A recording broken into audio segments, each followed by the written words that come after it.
Nos arredores de Brasília, a 17 quilômetros de Alexânia, alguns sonhos começaram a ganhar corpo nas últimas décadas. Um deles vai se enraizando de forma sofrida pelo Cerrado, Mata Atlântica e Amazônia. E luta para uma coisa: retribuir o que a natureza nos dá. Em 1988, ele ganhou o nome de Clube da Semente. E desde então, no trabalho de reflorestamento e recuperação de meio ambiente, distribuiu mais de 250 milhões de mudas e sementes de jacarandás, mognos, jequitibás, ipês e umbuzeiros por todo o território brasileiro. Bem mais que uma árvore por habitante.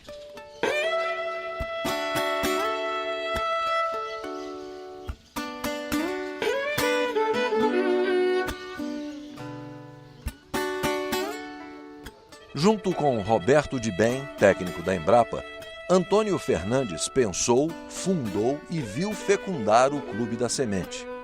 De Bem se foi, vitimado pelo câncer. Antônio praticamente perdeu o sobrenome que trouxe do Acre. Hoje, ele é o Antônio das Sementes e toca o clube como um Quixote do Cerrado, matando, como ele diz, um leão por dia no combate à ignorância do desmatamento e o desinteresse oficial.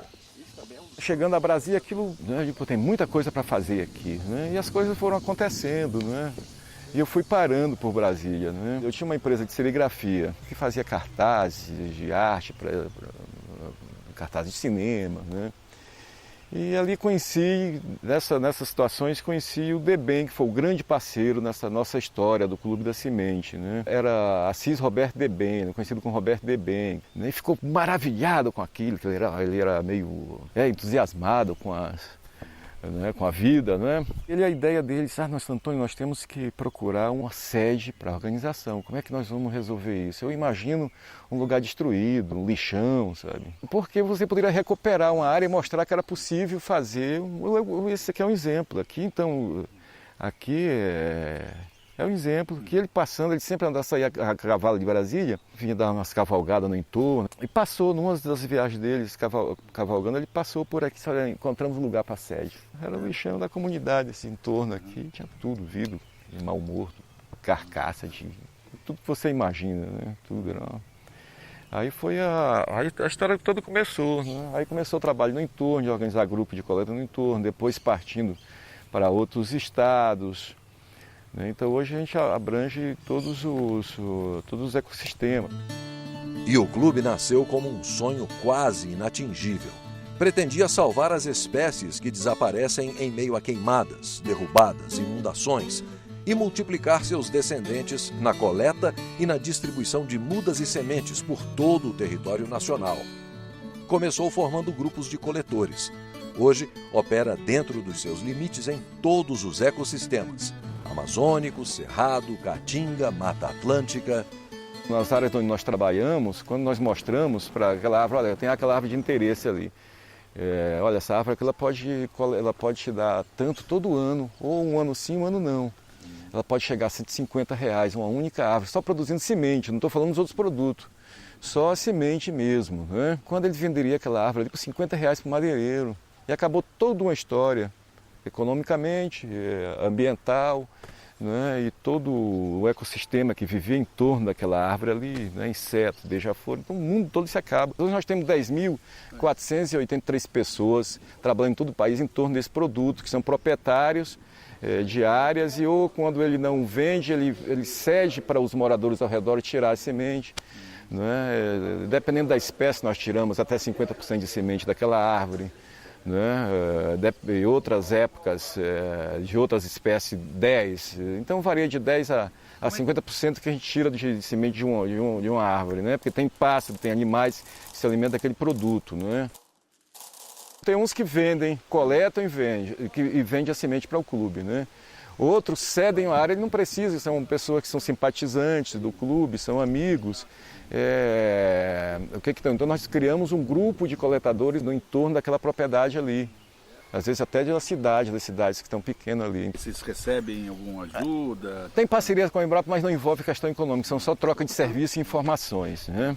Nossa relação com o Estado é muito fraca porque nós não temos estrutura para trabalhar com o Estado, que eles querem papéis e nós não temos pessoal para atender o monte de papéis que o Estado necessita para desenvolver qualquer ação. O que tem facilitado, de uma certa forma, a nossa relação em captação de recursos é porque nós temos um produto para dar em troca para aquele patrocinador, que são as folhas de semente, de onde vai a marca dele. Então isso, de uma certa forma, facilita. Hoje ela é mais feita a nível de empresa como maquiagem mesmo, eles não encaram aquilo como um produto permanente, que pode ter não só o retorno de imagem durante um tempo, que eles só querem fazer pontuações de...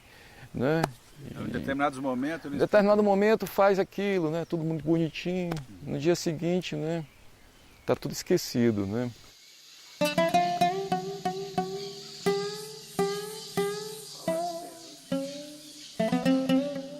Você não pode contar todo final do mês, você não sabe o que vai acontecer. Não sabe. Aqui é uma aventura. Ela se dá no dia a dia, né? Mas hoje se criou essa rede de coletadores que naquele momento ele sabe que ele vai ter uma poupança com aquela semente que ele coletou. Ele não recebeu, dá casos da gente ficar 3 meses para fazer o acerto com aquele, né, com aquele camponês que fez a coleta, né? Então, mas ele sabe que ele vai receber. Essas mudas que você tem aqui, assim, todas, elas são vendidas, elas são distribuídas? Como é que... Elas são vendidas pelos valores simbólicos, né? Ela atende geralmente o entorno. Geralmente ela fica no entorno de 100, 200 quilômetros. Né? Aqui de Brasília. Quando tem que se recuperar uma área, que você tem que ter um volume grande de muda, você implanta o viveiro dentro da área, para evitar custo de transporte. Com a inauguração de Brasília e com ela a Universidade de Brasília, a região de Olhos d'Água começou a receber novos visitantes, que se fixaram desenterrando sonhos. Entre eles está um vizinho do Clube da Semente e colaborador de todas as horas, Armando Farias Neves, professor cassado e anistiado da UNB. Com a primeira mulher e também professora da universidade, Laís Aderne, ele ajudou a criar a feira de troca da cidade. Esta feira reviveu o escambo, a troca, e retirou uma poeira secular de pessoas esquecidas no tempo. Nós tivemos que fazer um trabalho de aproximação, sabe? Convencimento. E aí foi um embrião daquilo que seria mais tarde a Feira de Trocas. Só que a Feira de Trocas, no início, nos primórdios, ela era feita às avessas. Quem expunha as coisas éramos nós. E eles vinham com seus artesanatos propondo troca. Era assim, né? Uma cabaça, às vezes enfeitada, uma boneca de palha de milho, a gente dava por um terno, uma coisa assim, né? Então foi assim que essa coisa começou. E foi passado uns tempos disso aí e tal, que apareceu a figura do Antônio Fernandes, o Antônio, que é hoje o diretor-presidente do Clube da Semente. Ele fez plantar justamente na porta da minha porteira aqui ao lado, né? Oriundo do Acre, né? Da plena mata, em plena mata amazônica e tal. E sempre com aquele espírito, digamos, inconformado da devastação que já se anunciava naquela época. Então ele começou um viveirinho pequeno, mas só com espécies arbóreas brasileiras, sabe? Naturais e tal. E foi andando, foi crescendo. E hoje o Clube da Semente é uma referência. E lembra o outro fundador do clube.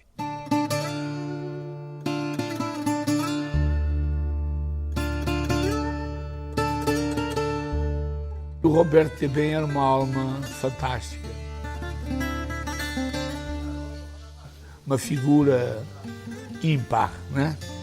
Um idealista, um emotivo, uma figura que, como diria a minha mãe, não era deste mundo, né? Por isso o Senhor o levou, né?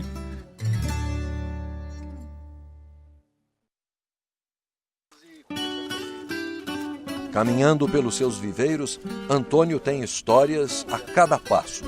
Esse jequitibá é outra raridade, né, da flora brasileira. Esse aqui é filho de uma árvore que tinha em Carangola, Minas Gerais, né? Era considerado um dos maiores jequitibás, né, do Brasil, né?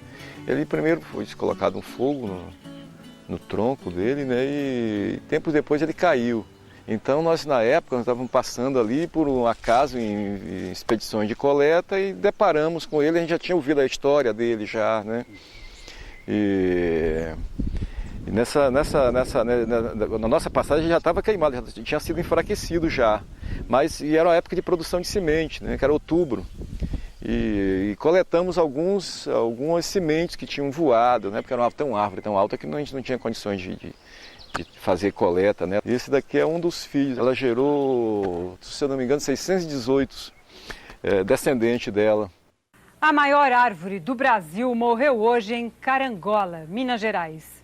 Depois de 2 anos de agonia, o jequitibá rosa, de 1,5 milênio de idade, sucumbiu a um incêndio criminoso. Acabou. Talvez se plantarmos hoje, daqui a 1.500 anos, teremos outro. Sempre tem esses elementos nos lugares, né? Às vezes porque acha que a árvore vai cair em cima da propriedade dele, ele chega e faz um... É o caso das castanheiras no Acre, né? A castanheira está proibido o abate, né? Da espécie. Nos pastos, nas áreas que debaram a floresta, ela fica, né? Mas estão isoladas e começam a morrer, tombar, né? E ela vai também à ação do fazendeiro em matar a castanheira, porque o pavor deles é o fruto daquele tamanho. Então isso é morte constante do gado bovino, né? Imagina uma castanha daquela, um ouriço daquele de cima da coluna do boi na cabeça, vai pro chão, mata mesmo.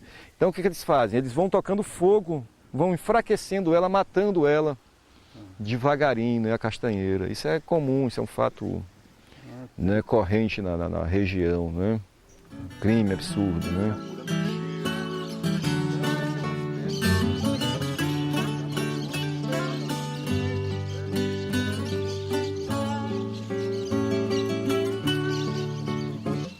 E o que você tem plantado aqui, então? Nós temos 418 espécies, né? Tem de todos os ecossistemas do país, né? Uns 70% do viveiro, hoje ela é com espécies aqui do Centro-Oeste. A outra se divide entre a Caatinga, Pantanal, Amazônia e Mata Atlântica. Apesar de muitas espécies que ocorrem desde lá da Amazônia, passa por aqui, vai até a Mata Atlântica. Aqui, né? Esse aqui é o jatobá. Esse aqui foi de uma expedição recente no Tocantins e Chapada dos Veadeiros, né? Entre Cavalcante e Alto Paraíso. Vocês contam com apoio assim, algum apoio nessas coletas, por exemplo, o Corpo de Bombeiro, de repente dar uma... Tem esses parceiros, dentro do estado tem parceiros que nós, bombeiros, as polícias ambientais. Santa Catarina é um caso muito interessante, sabe? A Polícia Ambiental de Santa Catarina sempre nos dá apoio na coleta, é um grupo super organizado, atencioso, então coloca toda a estrutura à disposição para coleta. Os bombeiros de Brasília sempre estão nos ajudando nas ações, né, de árvores gigantes, às vezes dentro da cidade ou no entorno, né? Forma de ajuda é a cidade de várias formas, né? Tem um que fornece veículo para as expedições, né? Porque o nosso dinheiro ele é todo contadinho. Todo centavo, então a gente tem que administrar bem ele para que o projeto não pare. Então ele é mágico, é quase que um mágico como ele se gerencia, porque nós administramos bem cada centavo que entra. O trabalho de vocês é muito silencioso, né? Ele é invisível, né? Porque nosso patrimônio são pessoas que estão, né, escondidas nos matos coletando semente. Pessoas invisíveis na floresta combatendo um fantasma.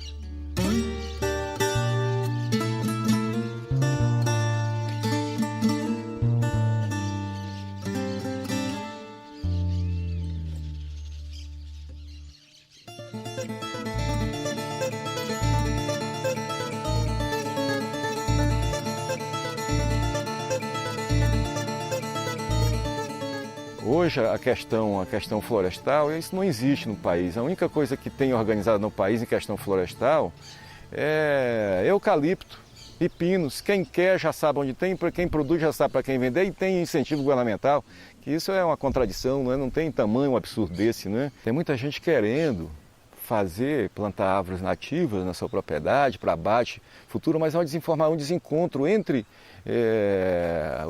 o Estado e o cidadão civil que quer fazer aquilo. Porque a primeira coisa que quando você conversa com ele, mas não vou poder derrubar esse jatobá, esse mogno. É o contrário, a árvore cultivada pode ser plantada, desde que você não plante numa área de reserva, área de proteção, economicamente, que essa que é a grande saída. Imagina o Brasil com potencial madeireiro, se fosse organizado, não é, esse setor, nós mandávamos madeira para o mundo inteiro, não é? Só esse produto levantava o país. Se a gente juntasse esse produto aqui, o produto madeireiro, e turismo, o país não precisava desmanchar né, destruir sua beleza paisagística, as montanhas de ferro saindo a preço de banana. Então é um descontrole total, né? A questão ambiental ela não existe no país.